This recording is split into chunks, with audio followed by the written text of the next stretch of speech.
thank you everybody for coming to this campus presentation. We're excited to hear from Sam today. That is really weird to hear yourselves talk over a microphone. I don't usually do that. All right.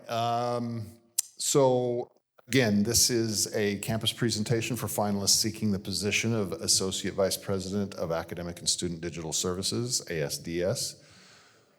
Within the Digital Transformation Division, ASDS provides and supports institutional technology focused on academic and student needs in the areas of computing, business intelligence, institutional research, application development, UI/UX design and implementation, classroom technology, and teaching and learning technologies. The selected candidate for this position will work to enhance technology systems, improve UVU operations, transform academic and student services, increase the use of data to inform decision-making, and improve student and faculty satisfaction and organizational culture. Sorry, we just felt like we had to read that both times. Just so we know what these poor candidates are going to be in for as they take on these roles. But with that role in mind, our presentation today will cover the topic, the role technology can/should play to transform higher education, and presenting for us today is, of course, Sam Gedeborg.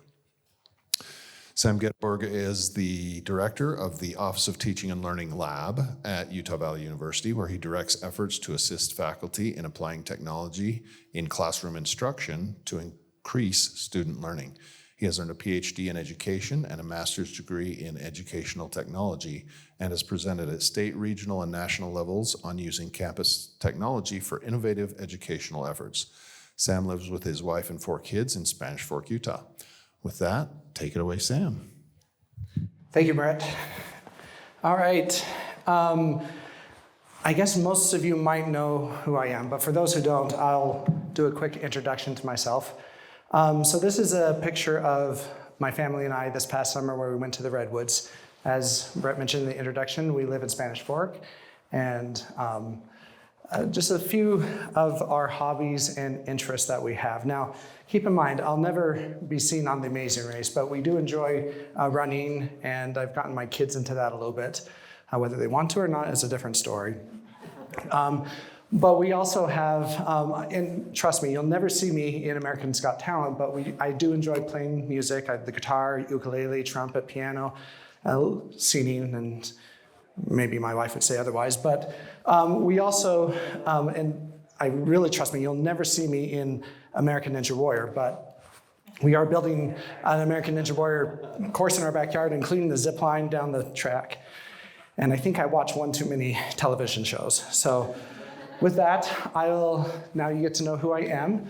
I am one of those COVID graduates. I graduated with my PhD in April of 2020, and so that was my graduation in isolation and quarantine. But I think one thing that we all agree is that COVID has escalated the need for technology much faster than any one of us probably anticipated if we were sitting back in 2019. So it's kind of one of those things that as we look at the future of higher education and what it means and how we go there, we have to keep some of that into consideration. So as Brett mentioned, this is the title of today's presentation. And so as I was showing this, talking to my wife, I was like, I'm going to move the prompt a little bit. And I know that that's dangerous, but bear with me. During faculty convocation and during the PACE fall, I guess fall forum is what they call that, the topic was brought up where President Jimenez talked about the serenity prayer, which is to accept the things we cannot change. But then the key there is to have the courage to change the things we can. So I'm going to kind of modify it a little bit. I will talk about technology, don't worry, so I'm not deviating too far. But what's the role that we should play in transforming higher education with technology? So the first question is, what is higher education? And why would we want to transform it? And I think at the heart of higher education is the student learning experience. That's really why we're trying to change it. We're trying to transform it, we're trying to move it. What I like about this particular icon is that we can all see ourselves in the blue person, right? We all see ourselves as, whether you're a support specialist, a programmer, a systems administrator. We're all trying to do our job to help the student. That, at the end of the day, is what we need. And I guess we all do know the color that exists when blue and yellow work together, right? Go Wolverines. Okay, so technology. What I want to talk about is transformation. And as we look at transformation, one of the things that we want to think about is it's not necessarily innovation. One of the common mistakes is you might think that transformation has to be something new, something unique, and it really doesn't. But that's not to say that innovation is not important. We should do both in conjunction, thank you. But what we need to do is we need to work together in order to make both of these kind of continue to improve the student learning experience throughout all that we do. So to illustrate this point, in the 1840s, one of the big concerns they had was they needed to migrate, or I guess get commerce between the United States and Canada. And they needed to build a bridge between the two sides. Now, the Niagara River is huge. And in order to, the owners, the manual or the guide on how to build a suspension bridge is that you need to get a pilot line to the other side. So shoot an arrow, get it to the other side, and then what you do is then you can put a bigger, stronger cable across, move another cable across, move another cable across, and slowly you can build up a good bridge between the two sides. At this time, there was no one who could shoot an arrow that far over this. And so Theodore Hewlett had this idea to create a kite flying contest with $5 American to the winner who could get the kite to the other side. And so after the contest, a 16-year-old boy, Holman Walsh, was able to successfully get his kite across, thus creating the pilot line that they could then build the bridge across there. Now I bring this picture up because that's what innovation is. There's a lot of kites flying, there's a lot of ideas, and that's important and that's valuable because we don't know which kite will land to the other side, which one will have the most success. And I think that's important to understand as we look at some of this. Now, this particular example is my dissertation. If you look on the left-hand side, for those of you who know Markdown, that is written in R Markdown completely. So one of the things that I did is when I went to the statistical studio as I was working on my PhD, and I had done all my training with SPSS, that particular office said, well, you know, if we use R, it's going to give you a better experience. And so I said, fine, let me learn R. So I went and learned R. I learned R Markdown in R Studio, and then I wrote my entire dissertation in that, and then knitted it or converted it to PDF.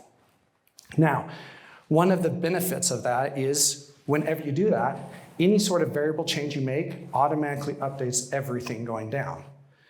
Any replication study will also be where all of the packages and all of the statistical analysis, someone could easily see what I did and also then reproduce the study. So very innovative, but one of the tricky things is it's not very transformative, meaning I spent a couple extra months reteaching myself learning R so I could actually write it in this manner. We're not necessarily going to see an institutional transformation based upon this type of creation, but it is important that it's still innovative, at least personally it was. I have good experiences with that. But to make it transformative, institutional wide, we would have to just continue to do some closing of the gap, keep finding new ideas and promoting it. So one idea that kind of currently promoting is this idea of this innovation. Well, let's see a whole bunch of ideas. Let's get those out. So this right here, and you can see that through the link through bit.ly and then DX Stories, is getting faculty to talk about some of the innovative things they're doing with technology.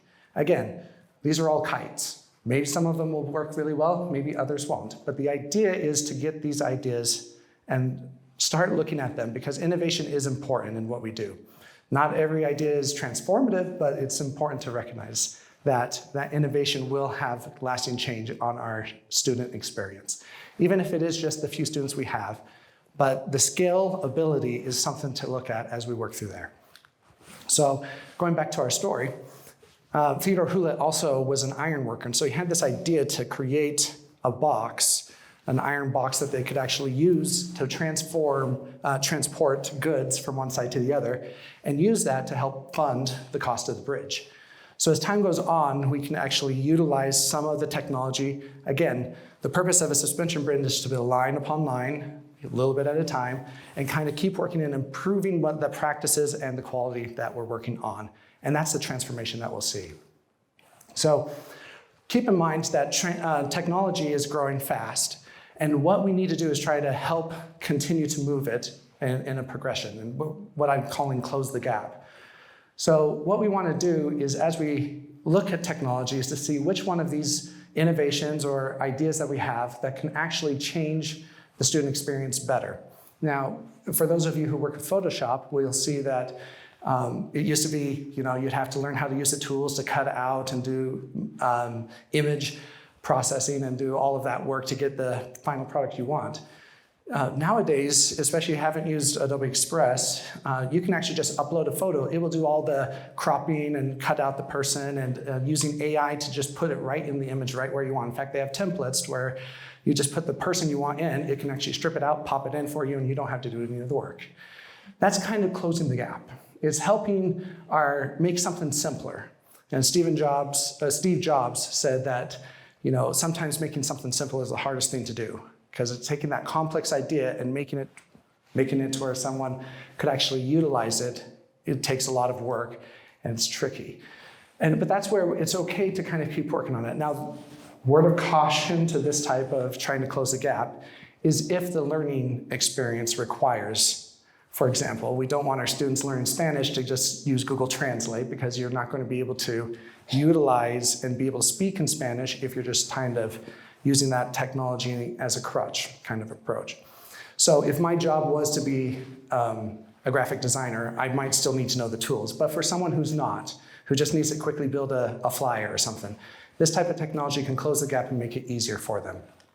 So some efforts to try and do this is using automations and low coding. And that's one example. There's many that I could go. So again, 20 minutes, I'm going to choose a few that I know. This is one effort. This is one of the easier ones we've done. And it's just a thank you, a teacher. So the student can hop on, choose the teacher that they have, and then an email goes to the senior director of the Office of Teaching and Learning, who can just verify that the student isn't saying something they shouldn't, but it's actually a worthwhile thank you note, and then just approve it or reject it. And once they get that email and send it, then the teacher and their supervisor get the final copy, and they can print that out. And today we already have 500 students who have sent thank you notes to teachers through this method, and it's on our website, so for faculty use. Thus trying to take something complex, a process, automate it, make it simple, make it easy to use. And there's dozens more I could use and show. I was just going to talk real quickly. The one on the left is actually the School of Education. We went in and completely transformed how they used to have their evaluators go out to the schools, evaluate the pre-service teachers, write everything on a piece of paper, go make 3 photocopies, run a copy over to the school, get a copy to the student, and then keep a copy themselves. And they were even doing this up into 2016 when I came in, and we said, okay, well, we can automate this process. We put it all in, created it to where they can just use the Qualtrics survey, and all the automations goes to everyone who needs it, thus making the job simpler, easier to use for them. But again, taking something complex to make it simple does take some work. And then the middle one is a peer observation form that teachers can start using. It stores those observations. You can go back and look at it. And again, trying to kind of close that gap, transform some of the processes we do with making it more simple. And the far one on the right is just basically some of the code that you would see. It is kind of low code, where someone doesn't necessarily need to know all the aspects of the code to be able to do it, but Qualtrics can do this type of job to get the automations where they need to go. And as you look at that, it still takes a little bit of thought process. It's still not quite where you just dump the picture in and Adobe Express just does all the cropping for you and pushes it out. So it does take a little bit of work, a little bit more support, but it is something that's still transformative, because all these processes can be turned digitally as we move forward with other technologies that the university has adopted. One thing we're testing right now in my office is we're actually combining Qualtrics with Power Automate to where on our registration page, with one button click, you can actually be inserted into your Microsoft Teams space. You can automatically be added to your Canvas course. You can automatically be given all the invites to your areas that you need to go, like all the meetings and workshops, just with one button click registration process. So to do that with multiple systems does require that API connection to actually connect all those pieces. And so shout out to AIS team who helps us with those connector tools so we could actually build stuff like this to help make, again, our faculty's job a little bit easier and simple. Ultimately, transformation does require us to build bridges. Some technologies are moving closer, some along that innovation to transformative. Some have that potential and some struggle a little bit more. But as you can see, if our ultimate goal is to continue to make progress, to continue to change, that's something that we should constantly be looking at and saying what technologies would help us accomplish that goal. Some of the common technologies that we can focus around is what we call the core teaching technologies, or our, or the virtual campus. So as you can see, we do have Canvas and Teams are the main ones that we're kind of trying to create transformation. Again, it doesn't feel innovative, right? There's nothing in that sounds that, but what we can do is we can take those tools and improve the quality. Let me see if that's going to be on the projector. So what we're going to do is we can actually make this a little bit better across the board. We can take our technologies and find small ways to continue to make progress, to continue to innovate in thought, maybe not necessarily in technologies, but what are things we can do differently. The top one is an example. On the left, you'll see that that's kind of a Canvas message. Now, Canvas built their tool all around the ability to have messaging, but you'll see that there's no rich text editor in Canvas. So that's always been an issue. Now, one thing you can do is, and I used to, for years, tell faculty, you can just push Windows period to get the emoji box, or you can push Command Control space on a Mac, and that would also get the emoji box to give it a little bit more personality. So in the middle, you can kind of see that can actually change the feeling and the experience on the student to personalize some of using that technology in that manner. And you'll see that now Canvas actually does have, I did talk to one engineer, I don't know if it was my conversation that caused it or something else, but they actually now have put emoji options into those boxes so you can actually kind of give it a little bit more personal feeling. And then I put on a Teams port on the other one because that's some of the conversation we're having with faculty and with students to create a better communication experience. Maybe there's better tools for that, and having that conversation to say, what would be the best thing? Again, these are tools that the university adopts that we really want to see more transformation with, but it takes adoption from everyone to utilizing those tools in the best effective ways to get the potential we want. At the bottom, it's going to be covered, so I'm just going to skip that one. But if you have it, there's other ways to increase this teacher experience as well that I was going to talk about. You'll see that there's a little notes column. That's what's hidden behind there. And you can actually add the notes column to your gradebook and then put in like little items. And whenever I work with faculty and show them this idea and this of putting in these little notes for your students, right in the gradebook, right when you're thinking about stuff, it actually helps transform some of the behaviors in the student experience on creating a high quality opportunity.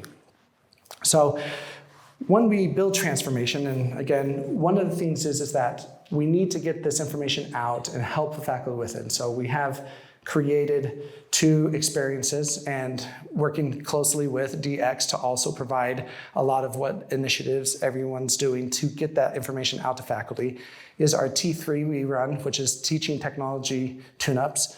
You can see it's October 31st to November 14th.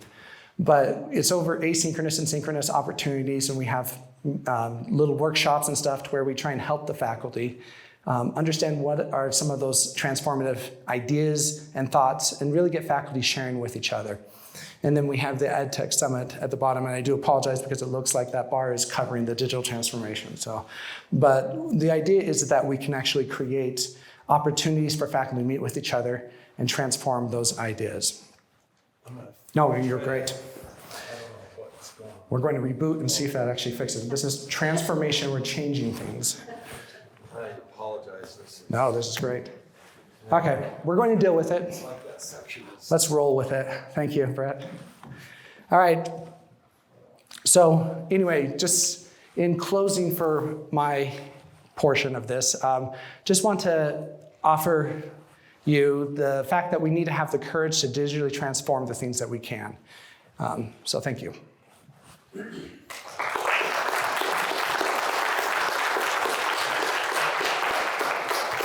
Thank you, Sam, and sincere apologies. I don't know what's going on with, obviously, the QR code's there so everybody can view it to give feedback.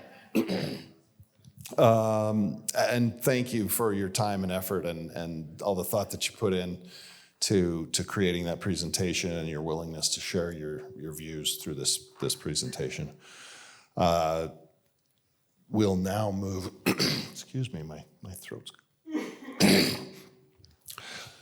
We'll now move into the Q&A portion of the event. We have a mic up here in the front. If you'd like to ask a question, please approach that microphone and you can form a line behind it. To get started, to kind of prime the question pump, we have a question that we'll pose for Sam, and then it just kind of take it away from there. For Sam, what criteria do you consider when establishing priorities for yourself and the areas you lead? Thank you for that question. Priorities is definitely, number one is, I talked about the student experience, but there's also the teacher experience, there's also the staff experience. I do recognize that all of those are important. I was talking to a teacher the other day and they were saying, well, I really don't want to do this idea. It's not really something I really want to spend the time to do. And one of the things that we had a good conversation about is that what's best for the students. And at the end of the day, I think that's important to understand, is that that's why we're all here for higher education. So yeah, I may enjoy the smell of chalk writing on the board, but if that's really not what's best for the students, maybe we should do something different. So yeah, maybe you have to learn something a little bit. We've talked about how, for example, Microsoft Teams is something that some faculty may prefer Zoom, may prefer another one, but think about the experience of the student. They jump in one class with Teams, jump in the next class with Facebook, jump in the next class with, they're all over the place because they have different tools because the teachers only know the tools that they are using. So the simplicity of that, yes, we're talking about the teachers maybe have to modify some of their experience, not quite what they want, but that priority goes to which one is higher.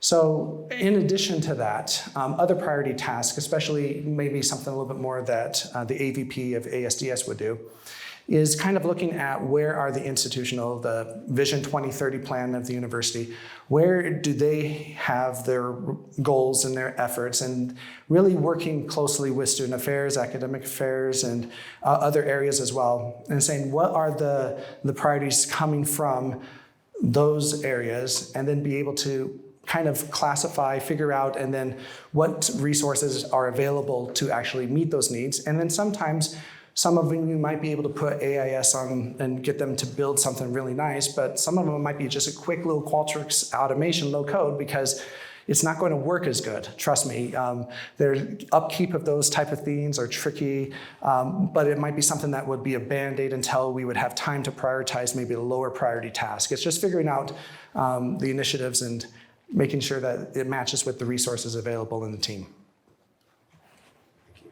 Thank you.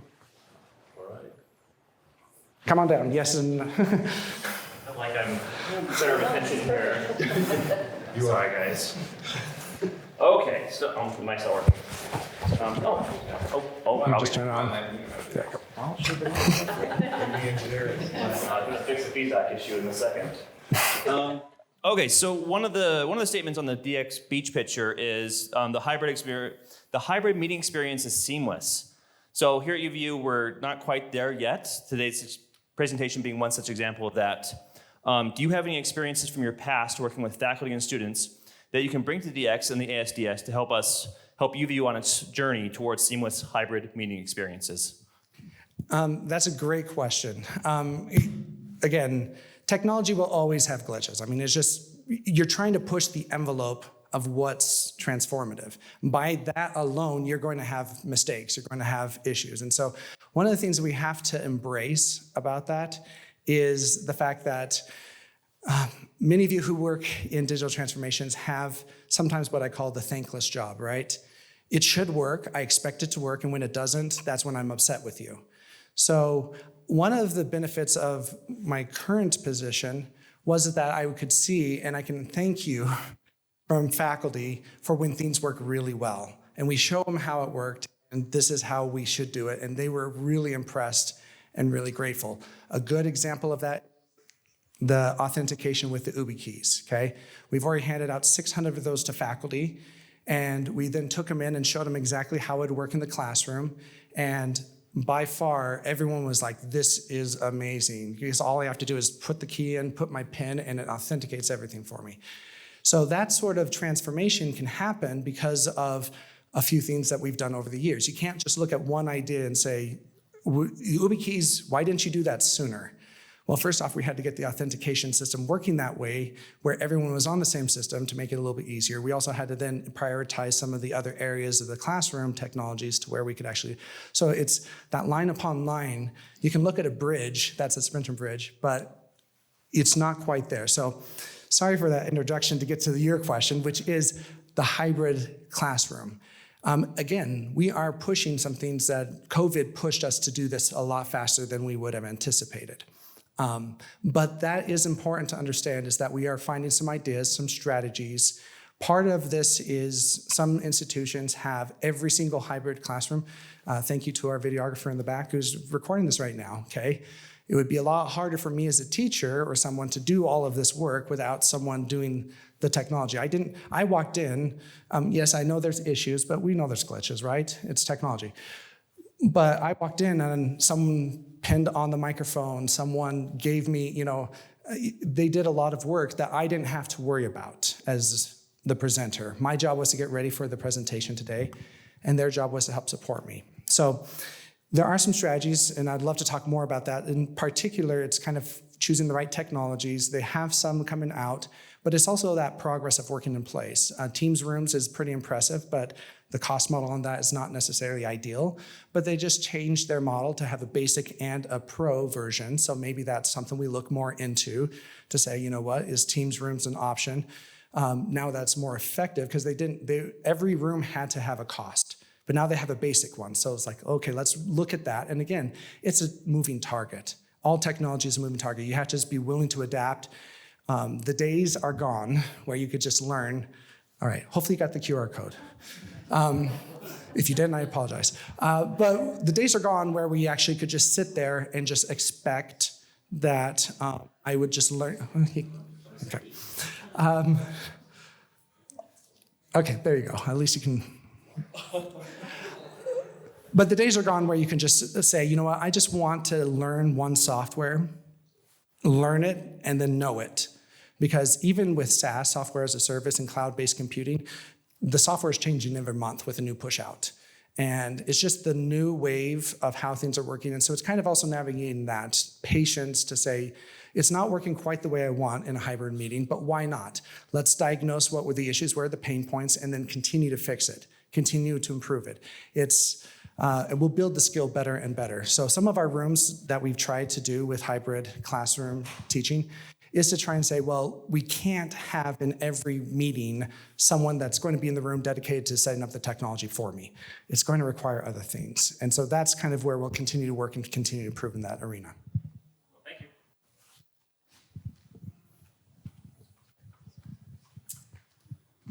As the AVP of ASDS, do you have any specific tasks or initiatives that you would prioritize as we kind of continue down this digital transformation journey? Thank you for that question. And what do you do so I can task you? No, I'm just. The point is that yes, there's a lot that we can do. Technology has a lot of opportunities. So I appreciate the question is like, what would my priorities and my vision be? Because that's a great one. I do want to utilize what we have to its fullest potential. And that's, not that I'm saying we're not, because you guys are doing a fabulous job with that.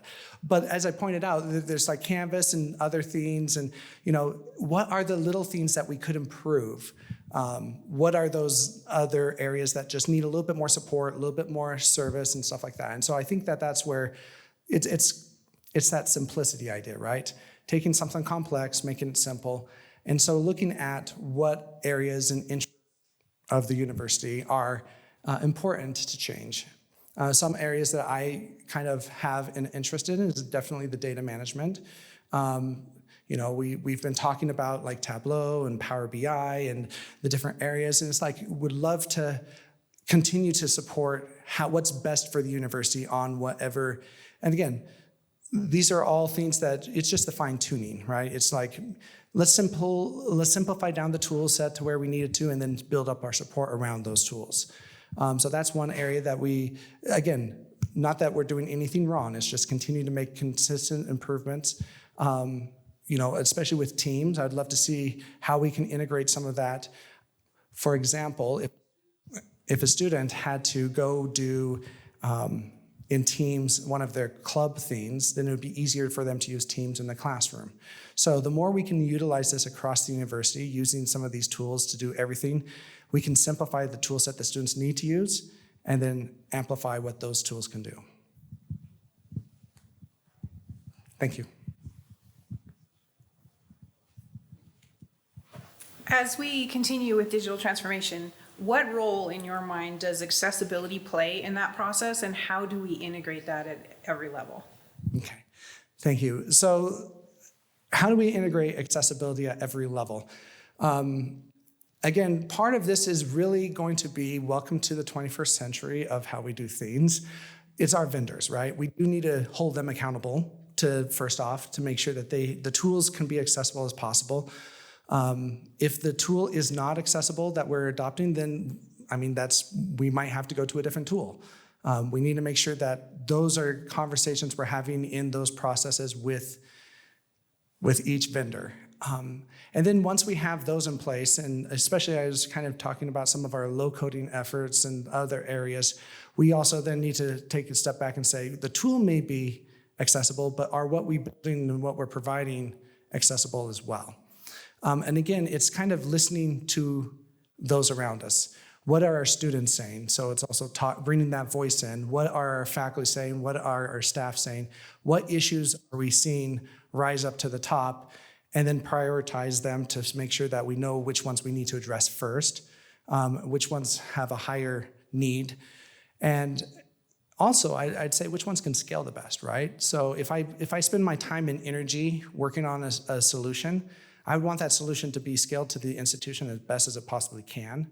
So it's not just this one-time Band-Aid fix for this one issue, but it's something that we can actually see moving forward in all of the areas. And so accessibility follows along with other areas as well that I would say, let's make sure that we're prioritizing those appropriately. My question ties in with part of your response you just gave. It's sort of two-pronged. With respect to buy-in and also communication, what would you do in your position beyond kind of the usual communication outlets like MyUVU or posting on a web page? What would you do to kind of communicate and get buy-in for upcoming initiatives? Thank you. And Seth and I work together, so he did not ask me that question before. That was not planted, I promise. But I think that's a great question of how would you get buy-in across the board? I think one of the things especially is getting the right stakeholders in the room. If it's something that faculty have to deal with, we need to make sure that faculty have a voice in it. If it's something that students deal with, got to get in student affairs and make sure that they have a voice on it. If we have to make sure that the communication across campus is meeting the needs of the student experience. And I think the important thing is to do that at the beginning, on the onset. Again, one of the best things is when, some of these ideas, and I was showing a lot of those ideas and strategies kind of during my demonstration of things I've been working on come from me reaching out to DX and saying, hey, what's coming down the road? What are we doing here? Getting that information and then try and prepare in advance. And so I think that's part of it too. We need to just, what's on the roadmap? And if you go to the website, uvu.edu/transformations, you will actually see some of the stuff coming down the road. And so it's kind of creating that environment of like saying, here is the roadmap of ideas. And then I would probably say we should also then start trying to have a call for, like now that we're tackling this transformative idea, who has some thoughts on that? Let's get some kites up in the air and let's see which one of these is going to actually land. That would be the approach I would take. And I would want to make sure that everyone had a voice that really has a stake in it. Here at UVU, our purpose is to achieve student success. That is the MO for everybody here that works at UVU. We want student success, yet enthusiasm for higher education is waning, and UVU is not immune. Enrollment has been down. I wanted to know from you what role digital transformation could play in helping achieve student success, helping our enrollment numbers. Thoughts on that? Thank you. That's a great question. Our faculty convocation president mentioned that we were in the 8,000 number of students who don't retain from a freshman to a sophomore level. I think that is also one of the parts of when we look at enrollment numbers, they're all generally across the board for all of the staff. And so the first thing is having a product such that when someone comes and experiences the product, they want to continue to have more of it. So a little bit of that student experience, how can you create it to where the pain points that you would go through? And so it's finding those pain points, trying to improve those. A good example is the student app, right? There's no app. And so digital transformation said, well, that's a hole, that's a gap on the student experience. We need to go create that, make sure it's maintained, support it. That's a good example of one that's like, okay, what would give me a better experience throughout my education? So that's some things digital transformations can do. And the big one is also being in the room, talking to student affairs and saying, why are you seeing that students are dropping? Identify their pain points that they bring up and they say, here's what our data is showing. And then say, what can we do? What sort of experience, especially with technology, can we help offer to actually close that gap? And again, I don't have necessarily a lot of those, we've had some of those conversations, we try different things. One idea is that, especially we've been talking about a CRM, which is a customer, watching the student from beginning to end of their experience and helping them and pinpointing where are we seeing them drop out or not having the experience. Because if you think about it, students are doing their retention conversations with them every single day. They're doing a cost analysis. What's the return on investment of me continuing with school today? And at some point, if I don't see down the road that my cost of finishing all the way to the degree is going to give me enough benefit, then I'm going to actually stop going to school. So that mindset of we need to show the value of continuing all the way to completion. Is there value? Yes. How do we show them? How do we support them? And then how do we help them on the points? Because those tough days where they wake up and everything's going wrong and I don't want to go to school and it's much easier for me not to go today. And then today turns into tomorrow and then the next day and then pretty soon I'm a college dropout. And again, as a society, I don't like that phrase. Some of my research in retention has been looking at how can we prevent that? How can we avoid that?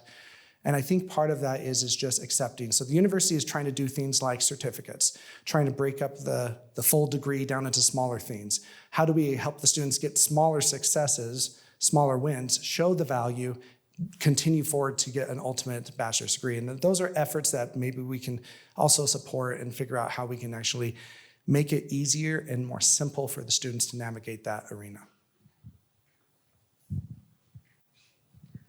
So I may have a couple questions for you depending on the line, but ASDS has within it a couple different departments that are dedicated to kind of architecting and providing access and governing and leveraging data. You mentioned a little bit about supporting tools, and you mentioned a little bit about specific interventions, but do you have any other things you'd like to say about your data strategy vision overall? Well, first off, thanks for that question. And it's so interesting. I do love the idea that they're currently working on, because I do work at UVU, so I do have a look into that. I do love the idea of the data governance. That's one direction that creating environments, I've created dashboards and information that it would be nice. I will admit, I'm not necessarily, we all are experts in our field. I do dabble in data analysis and I do have a lot of good skill with it, but it's not like my primary goals and interests. So I think that falling back on the experts and realizing, what is the best governance I should be doing with this is going to be very important for me to make sure I'm doing my stuff right. So I think that's part one. Part two is that we need to have the support built across, so where if I have an issue, or especially when it comes to technology, like I'm hoping to get my project to its completion. What data do I need? How do I get access to that data is one aspect.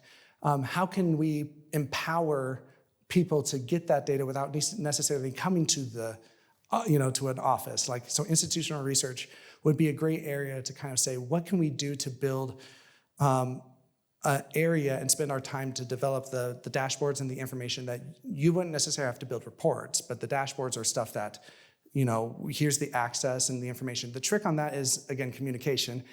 I don't know what's not existing, and it's like when I need to ask a question. So if we could, and again, this is tricky because that's one of these, AI is one of those technologies that is innovative, but it's not quite ready to transform, in my opinion, and the reason why is because of the knowledge base input. So we need to get closer to that. How easy is it for me to put in the information for the AI to then generate? So a good example of this, I need some data from the institution on X. I would love to type in a search and find exactly where that is and exactly the dashboard without having to go through 25 different areas and web pages and trying to kind of fish for the right area. And that's going to get that type of level of experience is going to require probably AI at some point. So working on how you would do that, how you would structure that to where the search engine is working appropriately to get me in the right spot, in the right time, in the right area, stuff that I think would actually make that very transformative experience-wise. But one of the things that's going to be a little bit challenging until we can find the right tools that actually, at the right cost, especially because we talk about resources, that would actually achieve that goal. Okay, thank you. So we're a couple months away, you probably know this already, a couple months away from moving across the freeway into the Champion building. You have a date? Not a specific date, a couple months away. Most of the X is moving with varying degrees of enthusiasm. How would you, as a leader, kind of maximize that opportunity? That's a great question. I do really like UVU's approach at what we're doing for, especially because, part of the underlying in that conversation is this conversation of COVID. Because COVID happened, and we have everyone goes and gets quarantined, and then we all have to come back. And so part of that is to say, there's different levels of, and I totally understand everyone's needs. So like I said, I love UVU's approach of saying, what roles need to be here, or, let's figure out where everyone needs to be to kind of create the effectiveness of a team to kind of have this most successful productivity that we want. And yes, we can do that with technology through teams. We've proven it. Look at what we've done through COVID. But there's also some of the other aspect, and I do understand, is trying to find that nice balance between what the needs are of everyone. And so I think it does feel like I'm trying to cop out by saying it depends, and we'll kind of look at the situation but I think that's UVU's taking that approach. It's really the best approach. Some of my employees, I did transfer my unit completely hybrid. So my team comes 3 days, 2 days remote, and then we do an alternation because there are some tasks that we need to do in person, but I'll be honest, sometimes the faculty who would contact me, I might be able to train them on how to do the technology better because share your screen, let me walk you through how to do this, and let's record it, right? Those are even better experiences for some of our faculty. And so that's why we've kind of, in our team, have decided this is what works best. And so I think part of the conversation is it has to be team by team, decision by decision, and saying this team makes sense here and here's why. And then it's all of us supporting the team's mission. And again, why? For student success. We need this, and we need everyone to join in on the team for this purpose. Now, I will admit, especially in IT, we're in higher education. They just don't have the funds to pay everyone in IT what they're worth, okay? And across the board, everyone's running into this. I was in the faculty convocation meeting where everyone was saying we can't find the right faculty to come take jobs because of this issue. You know, it's like across the board, we understand that it's a concern. And I think that's part of the conversation is to say there is compensation, and I totally respect that that's one of the things that we need to talk about. But there's also other things, especially if our goal and our mission is to create student success. I wake up every day excited about trying to find ideas to help students. I joke with my wife that when I go to these types of, when I go do my work, that I find, you know, there's that altruistic value that I bring out into it. A good point of that is when so I currently teach, you know, I teach one class, and I always want to teach because that's just part of who I am. And that one class I try to teach is always going to be trying to push myself to try new things.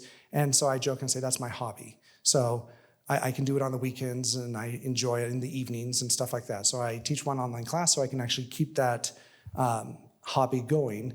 But I think that that's important to kind of still take and say, what is the most important for students? And keep that in my forefront as I continue to make decisions going forward. Okay, last question, completely selfish one. Institutional research is relatively new in DX, and I know we've worked with your office in the past. What ideas do you have for sort of integrating, advocating for institutional research? Okay, thank you for that. Institutional research is definitely, as a part of our office is part of academic affairs, and as part of that area, we leverage institutional research a lot. And I bring that up because we need the data for our questions. Someone will reach out to us and say, all right, can you tell us the percentage of number of online students who are attending this semester? It's like, yeah, I have it in my back pocket. Let me go get it for you. So it's, like I said, the institutional research gives us the value to get that data as quickly as we can, much faster than we could if we were to try and fish for the information. And so I think that that's part of the DX is to say, what is it about the processes that we do with institutional research? What services are needed that would give extra value? So in this case, it's like, what are the faculty needs with institutional research? Sometimes for them, it's, hey, I can do some of this, but I just need some support.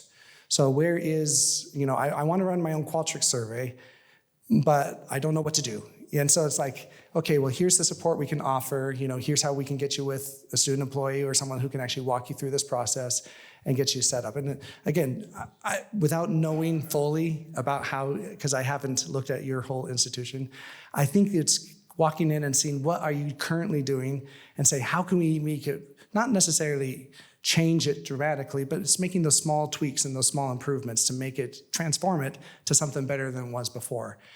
I love the idea of redundancy, where if I call your team and one of them is on vacation on a beach, that we don't have to call them. Someone else can jump in because they know enough about the system and enough about what the person's doing that they can actually jump in at that point. So that redundancy idea is one that I try and build into the things we do.